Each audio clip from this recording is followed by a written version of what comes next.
Ahí escuchábamos a Pet Shop Boys con What Have I Done to Deserve This. Ya estamos en aire fresco junto a nuestro entrevistado de hoy. Como les adelantaba al inicio del programa, él es Tomás Pérez Acle, es doctor en biotecnología, es investigador del Centro Interdisciplinario de Neurociencia de la Universidad de Valparaíso y de la Fundación Ciencia y Vida, y es director de un proyecto súper interesante que ha sido llamado, comillas, vacuna de información para combatir enfermedades infecciosas. Es súper interesante porque cruza diferentes disciplinas, ¿cierto?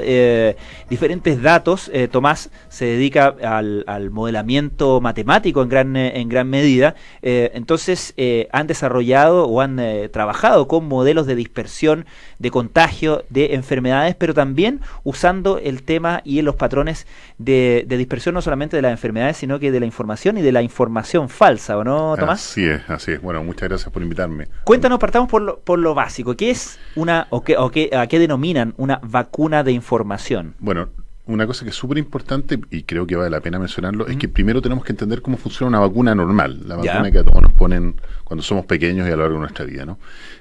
Cuando se quiere combatir una enfermedad infecciosa, que es la que combaten las vacunas, lo primero que se hace es tratar de determinar en promedio cuántas personas van siendo infectadas a lo largo del desarrollo de la enfermedad.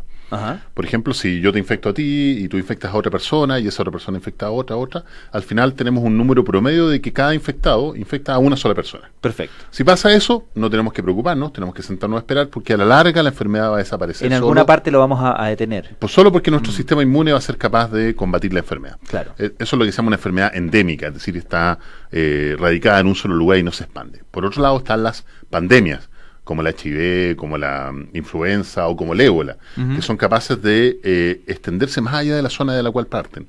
Y eso es porque en promedio cada persona infecta a 2 o más personas.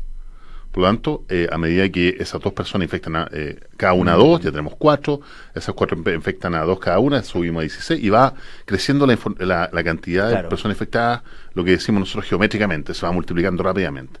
Entonces, eso es súper importante determinar porque a partir de ese número podemos determinar cuántas personas tenemos que vacunar en promedio para evitar que se disperse la enfermedad. Y es por eso que es tan relevante que aquellas personas que pertenecen a los movimientos antivacunas no solo se están afectando a ellos, sino a todo el mundo. Claro. Porque evitan que ese promedio de personas que tienen que ser vacunadas finalmente lo alcancemos y evitemos la dispersión de la enfermedad. Entonces, desde ese punto de vista, nosotros pensamos de que hay ciertas enfermedades, y esa es nuestra hipótesis, la hipótesis, decimos los científicos, de estas preguntas que nos hacemos, que solo por el hecho de entregar información correcta a las personas debiéramos ser capaces de evitar la dispersión de la enfermedad. Por cierto que no todas las enfermedades, porque si no estaríamos hablando de que no serían necesarias las vacunas, que por cierto que son muy necesarias y son muy relevantes. Pero hay ciertas enfermedades, por ejemplo, el ébola, que es la enfermedad que nosotros acabamos de sacar esta publicación, que nos interesó estudiar porque tenemos datos muy recientes de una brote de ébola entre el 2014 y 2015 en África, en lo cual nos interesaba, por cierto, determinar cuál era el factor que hacía que aquellas poblaciones que estaban rurales, que eran, estamos hablando de Sierra Leona, del Congo, la cantidad de muertos producto de ébola era muchísimo mayor, más del doble, de aquellos que estaban en las zonas más citadinas, en las ciudades. Entonces había un factor ahí relevante que alguien no había medido entre la persona que se infectaba en una ciudad versus la persona que se infectaba en el ámbito rural. Y cuando uno empieza a estudiar cuáles son los comportamientos culturales de las personas, te encuentras con cosas como que en las zonas rurales a las personas que mueren se las llevan a la casa, las velan, y en el velatorio les dan comida, las abrazan, les dan besos, les dan bebida, y hay toda una interacción con el muerto que hace que, si el muerto murió de ébola, finalmente ese muerto contagia a las personas. Entonces hay una serie de comportamientos en las personas rurales de estos países que hacía que la enfermedad siguiera expandiéndose más allá de lo que ocurre en las ciudades, donde la información que tienen sobre cómo evitar la enfermedad es mayor. Y ahí uno ve claramente entonces el vínculo entre información e infección, ¿no? Exactamente. O entonces, desinformación. También, esa es la otra cara de la moneda. Claro. ¿No? Si nosotros decimos son estos comportamientos los que están produciendo el aumento de la infección, entonces uno podría pensar en que si uno da información apropiada a las personas, va a evitar que se disperse la enfermedad. Y eso es justamente lo que hacemos, lo hacemos con nuestros modelos matemáticos computacionales. ¿Qué hacemos? Tomamos un modelo, construimos un modelo de un país tipo Chile, suponemos que se va a dispersar la enfermedad del ébola en un país tipo Chile, y usando datos reales que provienen del último brote de ébola en África. Y estudiamos lo que llamamos la situación normal, es decir, se dispersa la enfermedad y estudiamos qué le pasa a las personas a lo largo de nuestra simulación computacional. Y nos damos cuenta que a lo largo de 120 días, el 80% de la población estuvo de alguna manera expuesta a alguien que estuvo infectado con el virus. No necesariamente lo contrajo, pero sí estuvo expuesto.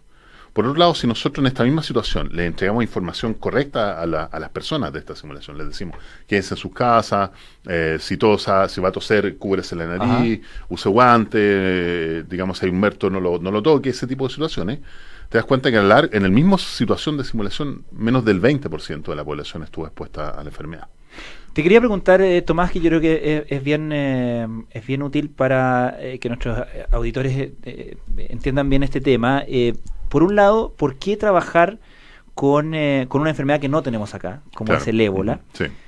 Y segundo, la importancia que tiene el ocupar el modelamiento matemático computacional en estos trabajos. Sí. Bueno, la primera es una muy buena pregunta, porque de alguna manera desde Chile nos va a interesar una enfermedad que no la tenemos. Bueno, porque los descubrimientos científicos tienen que ser globales.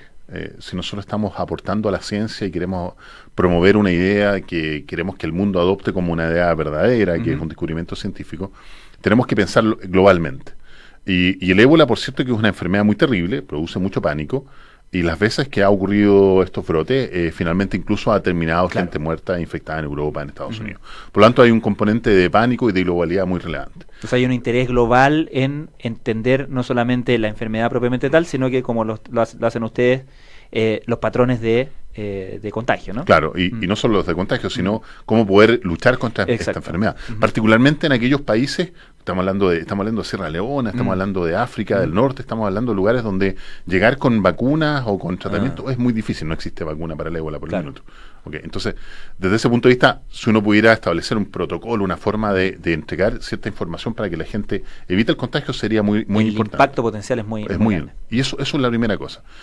Y lo segundo es que si es cierto que nosotros podemos manipular la información, y ojo, interesante esta palabra de manipular la información, sobre todo para los periodistas, ¿no?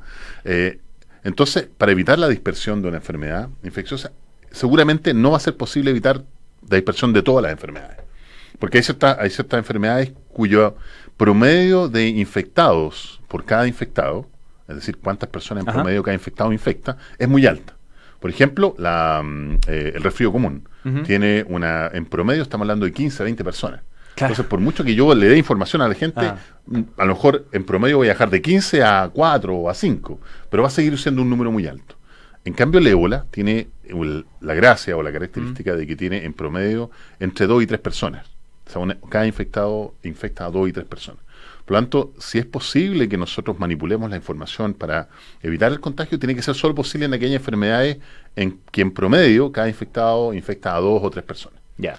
No va a servir para aquellas enfermedades tipo HIV o tipo dengue, que los infectados son mucho más altos, ¿no? Ahora, yo entiendo que ustedes, que este proyecto parte de una tesis, ¿no? Claro, sí. Bueno, eso es súper importante, que bueno que lo menciones, porque muchas veces los científicos pareciera que somos los que hacemos todo, que yo soy un súper genio y que soy capaz de hacer todo, y la verdad es que no. Bueno, tengo mis capacidades, pero finalmente son los estudiantes. Claro. Y esto es muy importante que en general los auditores también lo entiendan. Son los estudiantes los que hacen la ciencia. Los grandes aportes científicos que hacemos los científicos, no solo en Chile, sino en el mundo, en general son hechos por nuestros estudiantes. En este caso hay dos grandes estudiantes que están detrás de esto. Uno es el que desarrolló el software que se llama PISCAS, que permite hacer estas simulaciones muy complejas. Estamos hablando de que somos capaces de modelar países enteros, millones de personas, cada persona en forma individual. Realmente tiene unas capacidades extraordinarias este software. Y está la otra persona que es la que usa este software ahora para probar esta hipótesis de la vacuna de información, que se llama Alejandro Bernardín. Ambos son estudiantes de programas de doctorado y que están desarrollando sus tesis conmigo en el laboratorio. ¿El autor del modelo matemático es? Alejandro Bernardín. No, pero ¿y el otro, el del software? Ignacio Fuenzalía. Qué bueno que me lo preguntaste, porque sí, se me olvidó el nombre. No lo mencionaste. Sí, ahora, sí. Este modelamiento respecto de cómo un elemento, por decir elemento, que puede ser una enfermedad, pero me imagino que también podríamos aplicarlo, y esa es mi pregunta, ¿podríamos aplicarlo, por ejemplo, a un rumor, a una enfermedad, perdón, a una noticia falsa, Sí. podemos decir, mira, si yo cuento tal cosa, esto en un determinado grupo poblacional se va a difundir y se va a multiplicar así como se contagian las enfermedades de determinada manera? Claro. Mira, qué bueno que lo mencionas, porque cuando nosotros queremos estudiar cómo se dispersa la información en una sociedad, lo primero que necesitamos es un modelo de cómo se dispersa la enfermedad, en este caso la información.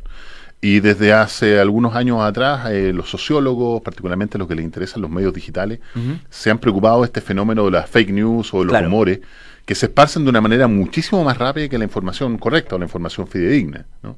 Y eso es súper interesante de entender, porque si nosotros queremos ahora combatir el rumor, porque imagínate en una situación de una sociedad donde está dispersándose una enfermedad infecciosa terrible que produce pánico como el ébola, te encuentras con una situación donde hay gente que va a decir, oye, esto es una conspiración, esta enfermedad Claro. no existe, o nos están enfermando, o esto es una mentira, y hay gente que va a estar tratando de entregar información correcta para que la gente no se enferme. Entonces, ¿cómo combates el rumor?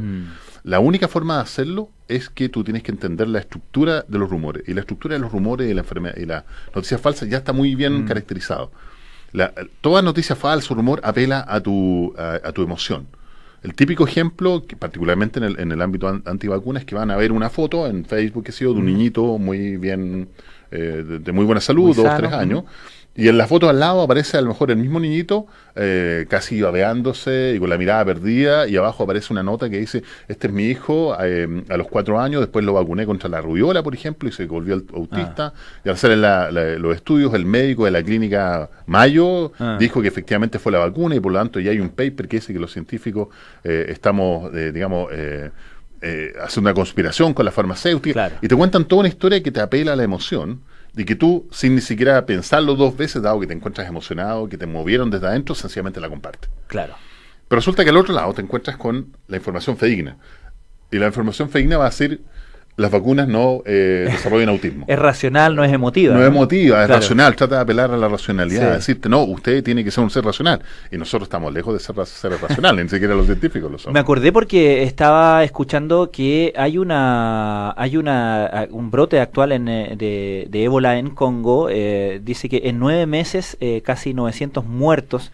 Y que los trabajadores de salud que están trabajando, sacrificadísimos en su mayoría, tratando de contener esta epidemia, han sido agredidos por grupos de personas que creen un rumor que anda y que lamentablemente una noticia falsa que se ha generalizado, que tiene que ver justamente con decir que el ébola es una especie de conspiración del mundo Claro. desarrollado, de Occidente, para enfermar a los africanos en este caso. Entonces, muy pertinente, digamos, herramientas como las que ustedes presentan. Claro. Nuestra herramienta permite, de alguna manera, modelar cómo tú puedes distribuir información, a qué porcentaje de la población necesitas informar, de qué forma informarla para luchar contra la dispersión de la enfermedad. Pero también hay que dar de combatir ese tipo de rumores. Claro. Porque por mucho que yo le entregue información a la gente, si no combato el rumor, finalmente la gente va a tender más a creer en el rumor porque viene desde la emocionalidad. Exacto. Particularmente en una situación tan caótica como la que están viendo en África en este minuto. Súper interesante, Tomás Pérez Acle, como siempre un gusto conversar contigo. Muchas gracias por Muchas venir. gracias por la invitación. Nosotros los dejamos invitados que sigan en sintonía de Duna. Estamos terminando naturalmente este aire fresco de hoy. Llega al lugar